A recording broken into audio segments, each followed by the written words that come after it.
Estamos aquí atando cabos. Le agradezco a nuestro amigo Héctor de Mauleón que esté con nosotros. Héctor, qué gusto saludarte. ¿Cómo estás?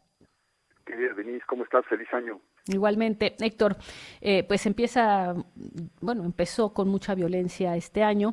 Por supuesto, destaca lo de Ciudad Juárez, escribe sobre Ciudad Juárez. Decíamos, esto es imposible de pensar lo ocurrido sin una dosis de complicidad evidente entre varios niveles, a varios niveles, desde luego al interior del penal, pero en la policía municipal, pero a nivel estatal. En fin, es imposible que esas cosas ocurran sin que existan estas responsabilidades que van más allá y que, por cierto, quiero decir, costaron la vida de los custodios, porque poco se habla de eso, pero caray, ¿te imaginas lo que es ser un custodio en esa cárcel? Donde en realidad no sabes bien, o sea, sabes a medias quién es tu jefe, porque a ratos es uno, pero a ratos es otro, pero te tienes que cuidar muchísimo de los poderes fácticos al interior de la cárcel, en fin. No sorprende que no encuentren quien quiera ser custodio, pero en fin, escribe sobre esto y sobre lo bien planeado. Sí, bueno, en este momento tienen cerca de 100 vacantes en el sistema penitenciario de Chihuahua porque la gente no quiere. Pues sí, pues sí. Esto es visto como una sentencia de muerte por algo que comentabas tú, que es algo que viene de muy atrás, que es el centro de poder y de los cárteles. Muchas de las cosas que ocurren en las calles de Ciudad Juárez, pero no solo de Ciudad Juárez, de todos los lugares del país, son determinadas en los cerezos, en los reclusorios de la Ciudad de México. Pues los líderes de la Unión Tepito siguen mandando desde allá adentro las ejecuciones que van a ocurrir en las calles del centro, etcétera, y se dan una serie de situaciones que pues comenzaron hace décadas y que nadie ha querido meterse, en parte porque los penales, pues el problema es terrible. Los sueldos son de miseria, la violencia contra los empleados es brutal y el poder de estos grupos es brutal, pero en parte pues también es que ya hay que decirlo, es porque los penales han sido la caja chica de los gobiernos durante décadas, es de donde sacan el dinero para pues, hasta para campañas o para todo lo que haga falta, es una fuente inagotable de dinero. Y la otra cosa que yo veo aquí en el Cerezo 3, Denise, es que hasta se habían tardado en que pasara esto. Son 70 custodios para custodiar a 4,000 internos.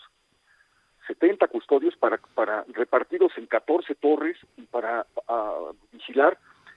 Me estaban comentando que cada uno de los internos se moviliza 14 veces al día, en lo que sale a desayunar, en lo que va al patio, en lo que va a los talleres, en distintas cosas. El promedio son 14 movilizaciones y son 70 personas por turno vigilando el movimiento de este penal.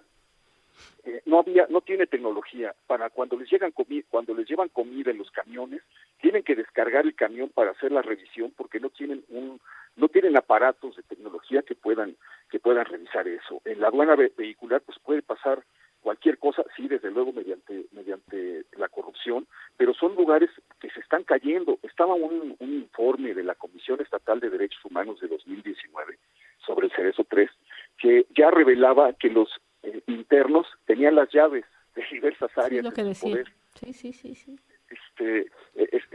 Había muchísimas señales de que algo terrible estaba ocurriendo en ese lugar. La última señal pues fue lo que pasó en agosto, el Jueves Negro famoso del año pasado, en donde para impedir la movilización del líder de los mexicles se desatan una serie de incendios y de asesinatos en calles de Ciudad Juárez.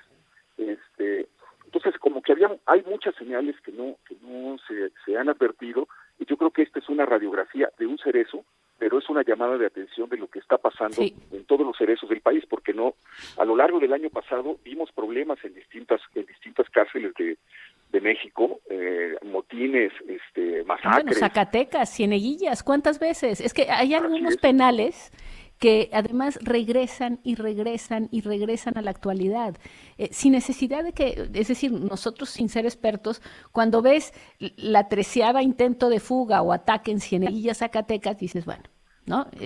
Cuando ves lo ocurrido, que ya no está ocurriendo, o por lo menos nosotros ya no tenemos esos datos, lo que ocurrió en Coahuila, cuando los Zetas dominaron ese estado, tenían el control, bueno, los Zetas tenían el control de Piedras Negras, del Cerezo de Piedras Negras, luego los Chapos tenían el control de Gómez Palacio, y de ahí lanzaban ataques nocturnos contra... Pues salían en las noches.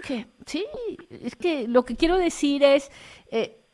estamos ante algo que además no vemos que mejore, a pesar de que la Comisión Nacional de Derechos Humanos tuvo un muy buen visitador en el tema de cárceles y se estableció este tema de visitas, se daba un reporte, existe la información, o existía, ya no sé cómo está la Comisión en este momento Nacional de Derechos Humanos, no sé si también eso se desmoronó, pero creo que sería muy interesante en ese sentido hablar con quienes en su momento esa información de dar a conocer cómo estaban los penales, pues de alguna manera obligaba o tendría que haber obligado a las autoridades a tomar medidas. Pero en fin, lo cierto es que los cerezos siguen siendo en varias partes del país, desde donde se maneja el crimen, guarecidos literalmente, protegidos allá adentro en contra de cualquier tipo de persecución, porque ya los tienen ahí, están en sus oficinas literalmente, protegidos y con custodios comprados o aterrorizados.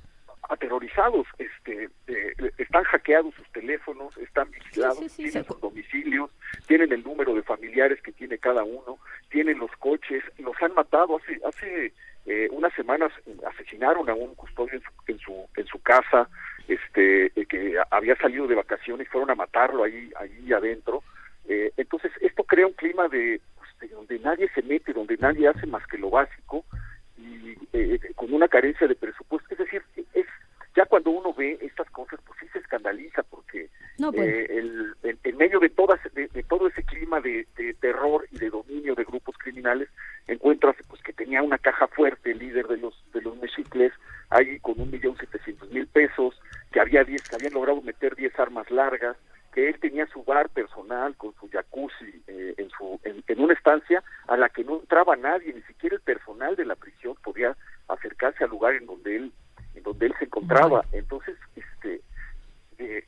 creo que sí es un llamado de atención para que las autoridades se dejen de echar la culpa. Ayer salió el gobierno federal a culpar al gobierno estatal, el gobierno estatal buscando sí, como siempre, por cierto. Ahí sí no hay ninguna novedad.